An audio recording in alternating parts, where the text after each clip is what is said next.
This video was sponsored by Enhance, Elbilmek, a bit planner, Kempower and bilkomponenter. Yo, what's up? Today we're going to get ready for yet another Hemsedal trip. I should try to do as many Hemsedal trips as possible now that we have proper winter. So today I will do it with this BYD Tang. This is the upgraded version with 111 kilowatt hour battery. And well, it's still LFP blade battery.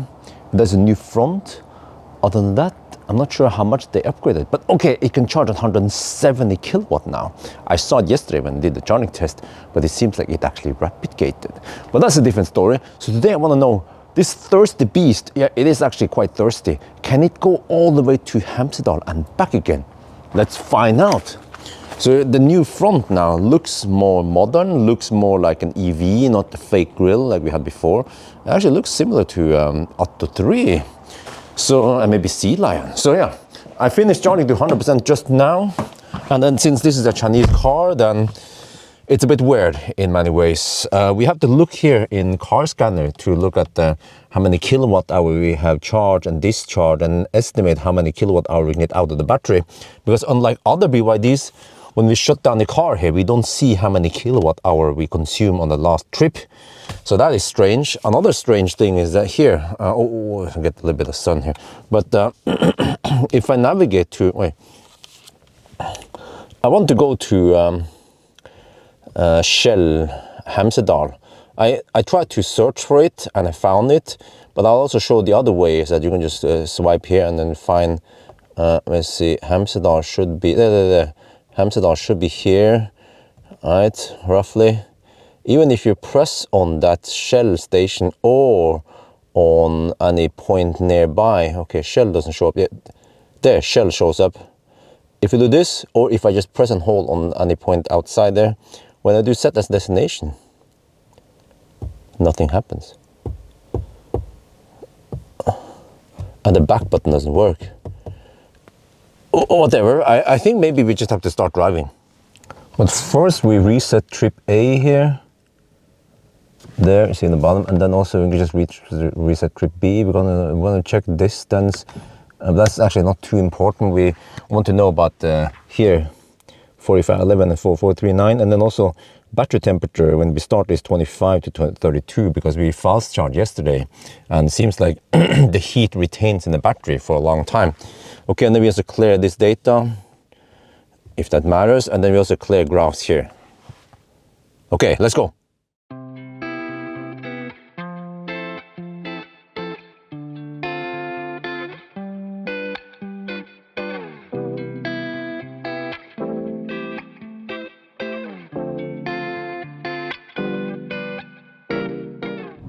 Alright, we just passed Mora, and over here the road looks like this, so the lines are not that clear, and then I cannot use Autosteer, and then when I press it, there's a message that briefly arrives, and then it randomly works. Yeah, you have to press and hold to read the message. Cannot activate due to current road condition. Okay, this is not good enough then for using Autosteer. Another thing is that in this test, I normally cruised exactly at the speed limit, but this car has a quite big gap between the speedo speed and the GPS speed, so I'm actually going to speed up to 85 kilometers per hour on the speedo as an exception. But also a strange thing is that, okay, the speed limit is displayed there, but then in the head-up display, it is displayed with, wait, oh shit, can you see it? There, with a question mark. Well, that usually indicates that you can press a button to set the speed to that, but I haven't found a way to do it. If you press one of these, that's just to set cruise control, and this is for Autosteer.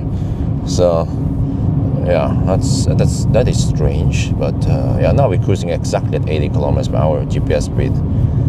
So yeah, the consumption right now seems low, but the way it works is that after reset, it always starts low and then it goes higher and higher and higher until it reaches 50 kilometer. But this measures in the 50 kilometer window only. So there is no trip meter like you know in most cars. But yeah, it's not that cold today, only -3 degrees Celsius, so the consumption shouldn't go sky high, right? We'll see, because this is a thirsty beast from the east. And this still doesn't work. I thought maybe if we left the garage we'll have internet. Nope, still doesn't work. Well, can we at least play music? If we go to the home and then here. Oh yeah, so we have internet, but not navigation. Maybe there are two different systems designed by two different student groups.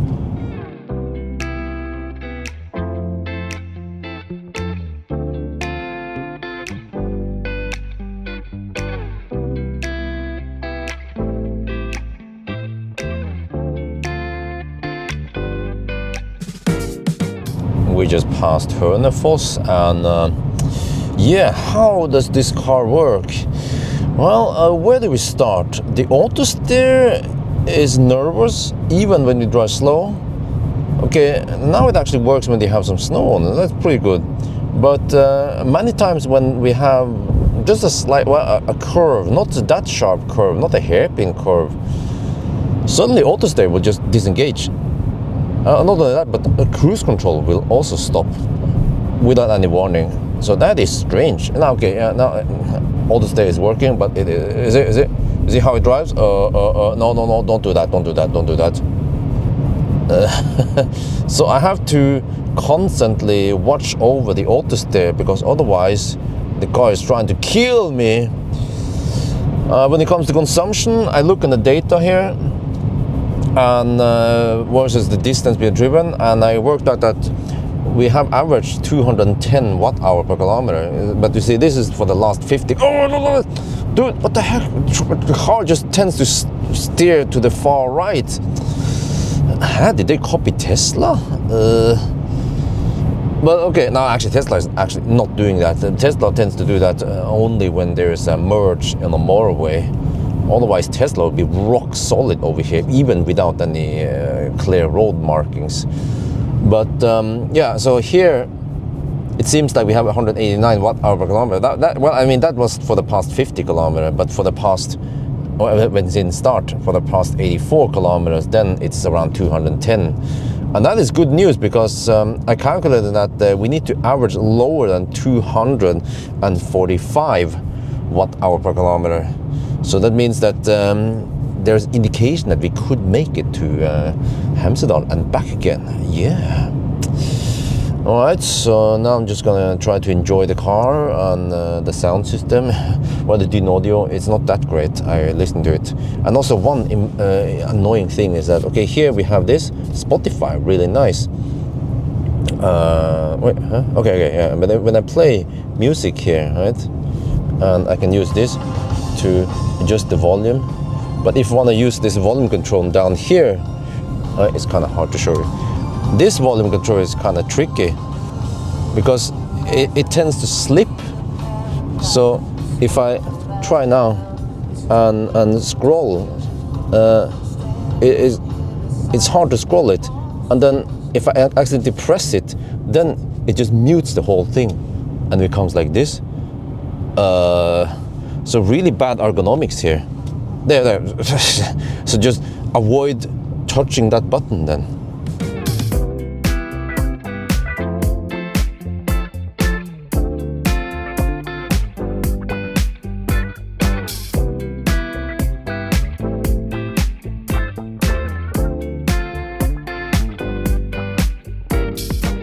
Wow, look over there. They're burning shit. Norwegians like to burn wood. Even though we have dirt cheap 98% renewable energy in Norway, they want to burn shit, and a result of that, look at the PM 2.5 levels. You know, a week ago or so, when I talk about the bad air quality in Norway, I wasn't joking. It was not sarcastic. It was actually true. Look at this. That is not healthy to stay there, even in short-ish period, like an hour or so. It's not good. You see the houses. You know, you could buy heat pump. So you save energy, and it's not that cold outside, so heat pump can actually be efficient down to minus 20 degrees, but it rarely gets to minus 20 over here.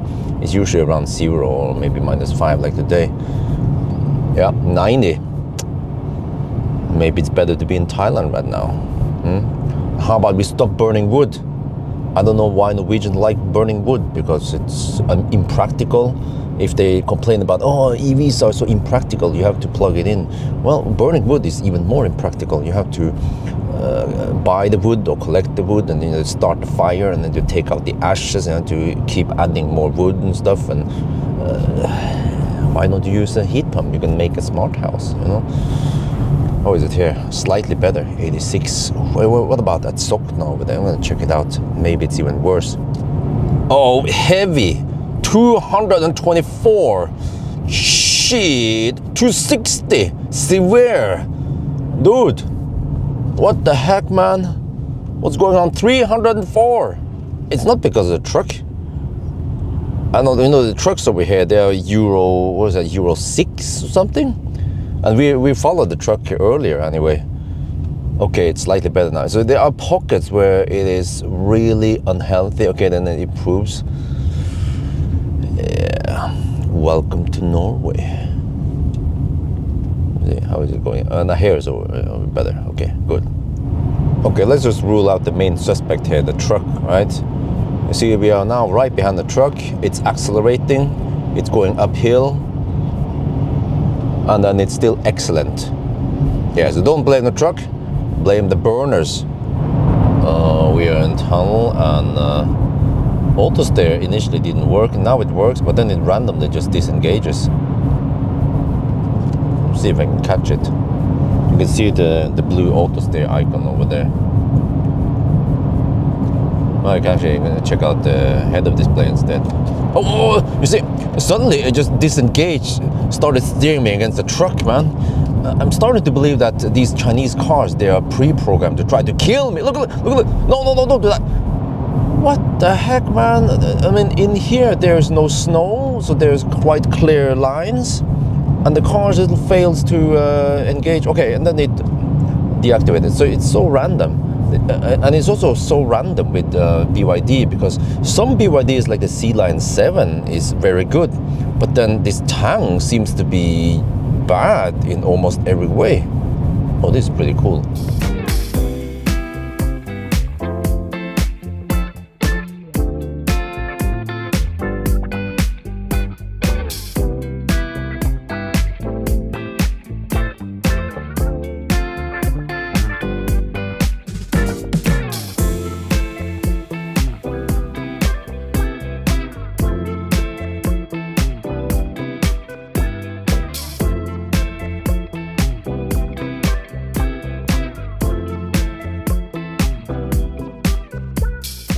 We have arrived at Hemsedal, Shell. Yeah, this is the turnaround point. So it came at 52%, which is good news, because we should be able to go back, right? Yeah, we'll see. And here, according to car scanner, we have spent 53 kilowatt hour. And then, yeah, I also counted this also versus the region. Yeah. So that means that we should have more than 100 kilowatt hour net capacity. We have to see by the end of the trip.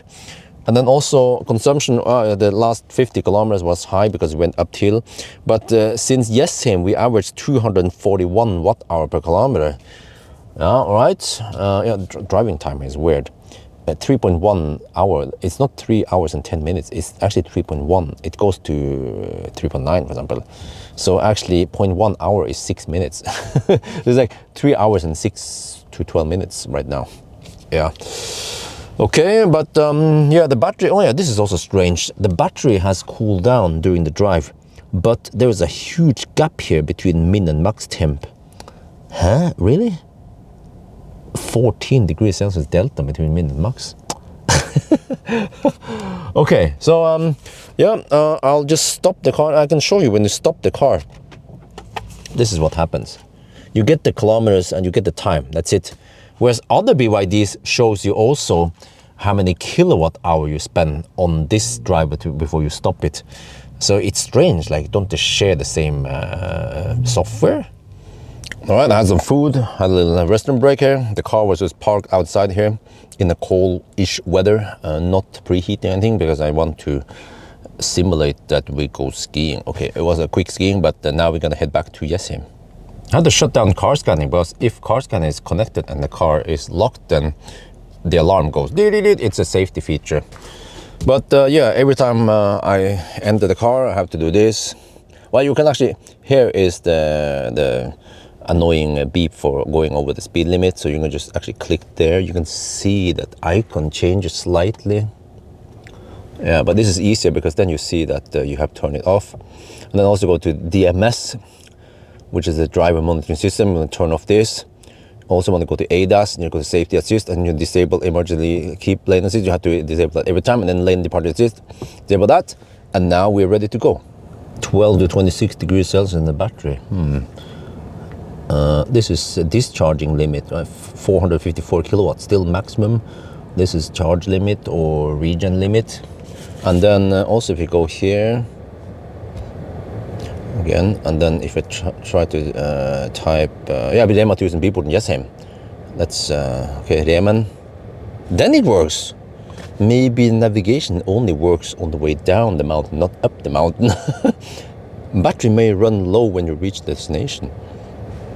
Well, how low? I want to know how many percent. Tesla will tell you if it's minus 10% or if it's 5%, right?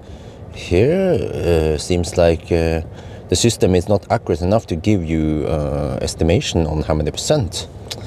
Okay, well, let's try then.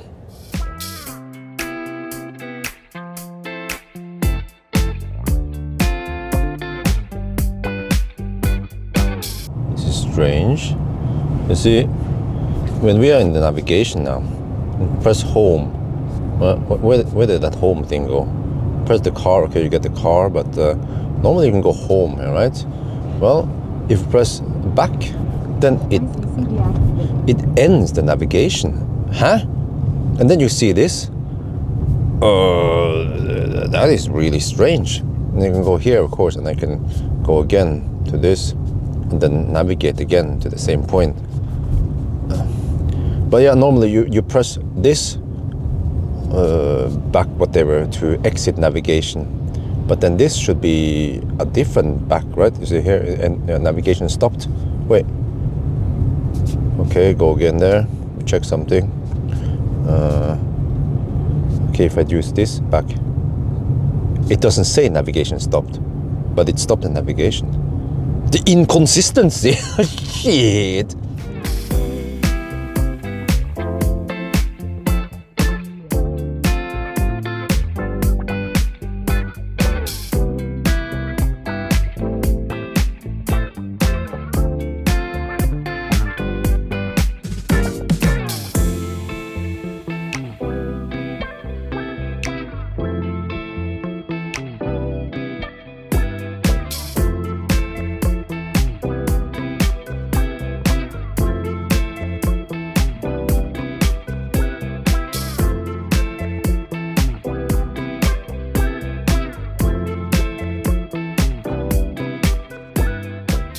We are almost at Kjellroa. This is a typical bailout point. We're still 35 kilometers away from the Circle K charger, close to, well, the airport actually. And then we are down to 11%. I don't know exactly how much that is. That could possibly be around 10 kilowatt hour. So if I have 10 kilowatt hour left, then I can, yeah, I have to go 34 kilometers. Then I have roughly 300 watt hour per kilometer budget, so it should work. But I just don't hope, I just hope that the state of charge doesn't drop that fast towards the end. But also this range here is supposed to be, well, I'm not sure if it's dynamic or if it's GOM based or how it is. We can trust it or not. Towards the end, I'm not always counting on 50 kilometers, you know. But okay, we actually decided to go past that Shell station. So this is the point of no return. We have to YOLO it, see if we can make it there. But I have another constraint or whatever challenge. Oh, please charge in time. Okay, 10% now. I have to get over to the kindergarten and pick up Isabel. Well, they close at 5 at the kindergarten. Low battery, please charge. Okay. Yeah, that's fine. So I have 1 hour and 15 minutes left, right? But ideally I don't want to be there that late, so ideally I should be a bit earlier. Also, traffic is quite busy today. Look at that.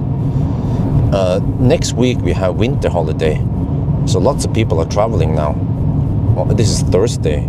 Yeah, they're spacing out and traveling today, and then more people travel tomorrow. Tomorrow I'm not gonna go on any crazy trips. I'll spend time, because it's Valentine's Day, I'll spend time with family. So we'll see. If I run out of juice, then my biggest concern is Isabel.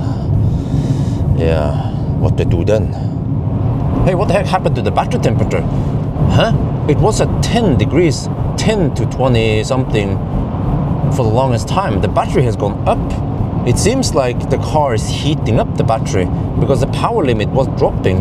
I saw below 150 kilowatts earlier, but it seems like the car has been pre-programmed to heat up the battery when state of charge is low, which is actually pretty smart, because then it won't go into limp mode, but it might cause the consumption to go up. Can we afford it? 45 kilometers of range left, 31 kilometers to go, so we have a little margin. Wow, look at that. Max discharge power is 236. What the heck is the... Whoa, this is actually quite amazing. It's unreal. The lowest cell temperature, like I mentioned, it was 10 degrees for the longest time. And now the car is actively heating up the coolest cell, but without bringing the hottest cell too high. So it's not wasting too much energy. I don't know what kind of alien technology is behind this, but like I mentioned, I was down to 140 something kilowatt power limit. Now we are at 238, and it was simply because the lowest cells, they pulled down that. But now the lowest cell is at 20 degrees Celsius. Huh? That is amazing. I can mention that Kona that I tried last winter, when we had 8% battery, or was it more? I don't remember, but it went into limp mode. It was super scary, because I don't remember the delta between the min and max temp, but the battery, the car was sucking heat out of the battery on purpose to save energy. You know, it's heat scavenging, but it scavenged a bit too much, sucked too much, until it went into limp mode. That was scary. I could go 20-30 kilometers per hour uphill, but here BYD, they made sure that the battery heats up enough. And actually, this is something that Tesla started with. Tesla had a problem with the Model 3 performance. That was many years ago, maybe some 3-4 years ago. Also, same thing there. Heat scavenging in the octovalve. You know, it was sucking too much heat out of the battery, and then at low state of charge, Model 3 performance became slower than the one with LG battery. Yeah, the Model 3 performance had the Panasonic battery, but then the long range with LG battery did not suffer the same problems, and the long range became faster than the Model 3 performance. But they fixed that by heating up the battery towards the end. Just divert some of the heat from the motors into the battery, and then the battery heated up to around 25 degrees, and then no limp mode. And the same thing seems to work here. Wow. Because I was concerned that, when we are at 5%, will we get limp mode? Seems like we can go deep all the way until 0%. Okay, let's hope we can make it there then.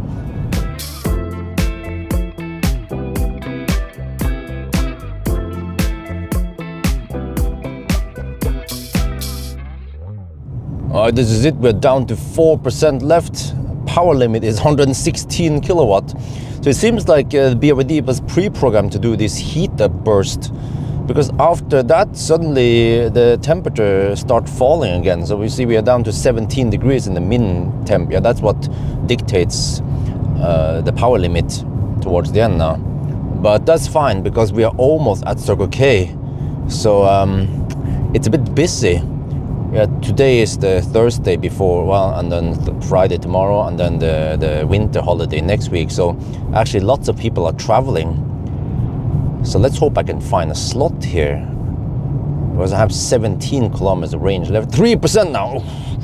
So I'm not sure if I should try to go for another charger. Just wait here if in case I need to wait. Yeah. Let me see. Poke over there to the left here. How busy is it? Oh shit, it's kind of busy. Do we have Ladestad though? It's Norway. Norway don't have Ladestad, right? No. Let me see. Come on, come on, come on. Oh. Wow. It's busy, but should be a slot for me. I don't know, if I can get 50 kilowatt, I'll be happy. Oh yeah, we're now charging, getting 63 kilowatt. Huh? What? The battery shouldn't be colgating. You see here, max charge power is 310 kilowatt. That's regen, so we should be able to take at least 100 kilowatt. Yeah, from what I've seen yesterday when they did the range test, with these temperatures, possibly actually 100 to 150 kilowatt. Okay, now it increases, 96 kilowatt. It could be a site limitation because there are so many cars charging here. I don't know if you see it, but yeah, there might actually be the transformer over there that has a limitation. And then eventually, if more power is available, then we get this. But yeah, okay, 97 kilowatt. Oh yeah, 124 kilowatt. Now we're cooking. But based on the test today, I measured that we spend 108 kilowatt hour total, and then we regen 9 kilowatt hours. So the net spend is then 99 kilowatt hour, and then we had 3% left. So extrapolate that, and we should have 102.1 kilowatt hour net capacity. That is actually less than what is claimed by EV database, and the EV database only get this from the car manufacturer. So it's supposed to be 108.8 kilowatt hour net capacity. Well, that is a small bummer. We are missing out on 6.7 kilowatt hour. Where did that go? Discharging loss? Probably not. So, all right, but I think we have enough juice now. Let's go pick up Isabel. We have a slight problem. I'm stuck. First, I have problem starting from here, from the app. This is Circle K charger. The app claimed that I need to get an OTP, and then I tried it, and they claimed that I was locked out because I tried to hammer it 15 times. And I was like, no, I didn't. And then suddenly I was like, okay, whatever, but you could pay with card here. Oh, wait. But this is weird. So when you go to active sessions, I find my session. I have 25%, that's plenty. Okay, choose this. Stop. Authenticate to stop the session. And it blinks here, not here. And then I tried to tap my card here. I'm not gonna show you guys. It didn't work. It's like unknown, huh? How do I stop it? Maybe I have to stop from here because I used my credit card. Oh, okay, let's try. That is a bit clumsy. Choose one. Okay, this, next. Well, I was gonna show you guys that there is no way to, okay, it stops here. I couldn't figure out how to stop the charging from the car. The user interface is weird. Most cars, when you fast charge, there is an option to stop charging. Oh, yes. But in the Tang, there isn't. But at least we are free now. Let's go. Yeah, okay, I was here during the charging session. You can go here, and it was showing that it was charging, but there was no way to stop it, and there was no way to set charge limit. Well, you probably couldn't set it to 20% anyway. So, but I'm kind of running out of time now, so I have to go. It's 16:30 already. Let's go. Oh, the backup camera is full of schmutz, and this car has no backup camera sprayer. So I might have to use some spit to get it clean. Or, well, we can do this. Let's say park, and then ancient Chinese secret. You take a piece of snow or ice, or maybe not ideal, but then you just take it over here and then rub it, but it might cause some micro scratches. So don't do this too often, but just for now, for safety, you want to have the backup camera available. There, it's placed so low, you see? So it gets full of schmutz. You see the license plate and everything. It would be better if it was higher up, but maybe that's not ideal. The heck happened to the mirrors? What? No, I want to back up. No, what? Huh? Dude, what happened to the side mirrors? Huh? Did I press some buttons here or something? What? That was so strange. Okay, it's slightly better. Okay, let's get out of here. Let me check something here. Do you actually have 300 kilowatt regen? Display shows 160. The car's display. Let's try again. Need to just brake hard. It's a bit delayed. Yeah, there are 160 kilowatt on that display. Try again here. Need to kind of slow down long enough. Now seems like you cannot achieve 350 kilowatt. That sounds quite insane. Maybe you have to be on the Autobahn or something. Right, and the BYDs, they have a nice feature. When you lock the car, you have this button on the key fob on every BYD, even the cheapest one. Press and hold it, and then the light actually comes on, the headlights, and then the main screen is on. But what is important is the heater is on, or in hot countries like Thailand, then the AC is on. Okay, so that means that it stays nice and tempered in here. Here's Isabel. She's such a cutie. She's 2 years and almost 10 months now, roughly, and yeah, around 90 centimeters. She's wearing wool there, multi-layer. We have wool, like a body thing. We have wool gloves, wool hat, or beanie, and then stormbite jacket. Yeah. Isabel, ชอบรถคันนี้ไหมไม่ชอบ she doesn't like it อันนี้สีอะไร อันนี้สี black อันนี้สีแดง Isabel ชอบรถคันไหน สีอะไร Isabel ชอบรถสี white ไหมรถสี red yeah Okay, let's go in there. Let's get in the car. All right, let's go. So before we enter, we have to take off some clothes and stuff. Yeah, and then I have to lift her up in the Anoris T too. Yeah, I could allow her to climb up here, but okay, put it there. Oh yeah, put it there. It's a bit smutsig. Sorry. Yeah, just put it there. Okay, good. Put it there. Put it there. But can you say it? BYD. Oh. I thought she was going to climb up, but actually in this side here is not that smutsig, maybe on the very lower end there, so she might get some schmutz here. Oh, you want to take off the jacket? Okay. Let me daddy help you. Okay, Isabel, we're gonna go run some errands, right? Let's play some music. Yeah! Dr. Dre, Snoop Dogg. Ben. Yeah. You like this music? Huh? Anybody like it? Job, man? Huh? Wait, I think they say the F word here. Okay, maybe, yeah, let's play.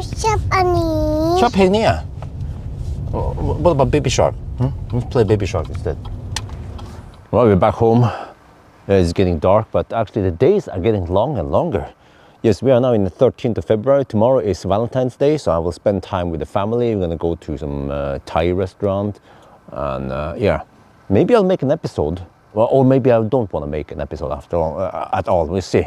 But just to show you how this car works as a family car, because it is quite spacious. I forgot to mention earlier, yeah, when we went on that test before we charged, I calculated that the average consumption was 229 watt-hour per kilometer. It is a bit high. You know, if I had the opportunity, I should test C-Line 7. C-Line 7 is remarkably spacious, but okay, slightly smaller, but still all-wheel drive, right? And big battery, 91 kilowatt-hour. Okay, slightly smaller than this. But I believe the C-Line should be more efficient.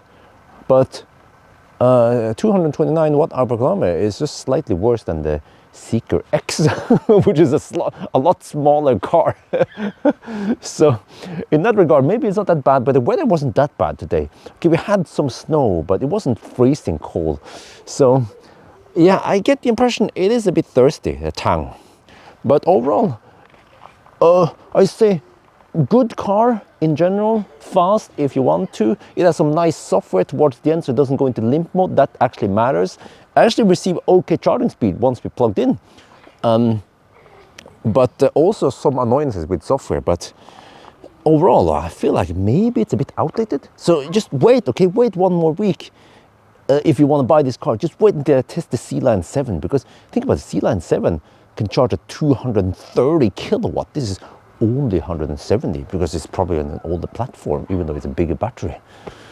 But okay, anyway, I think that's gonna be for now. Hope you guys enjoyed this video. As always, thank you for watching and talk to you later.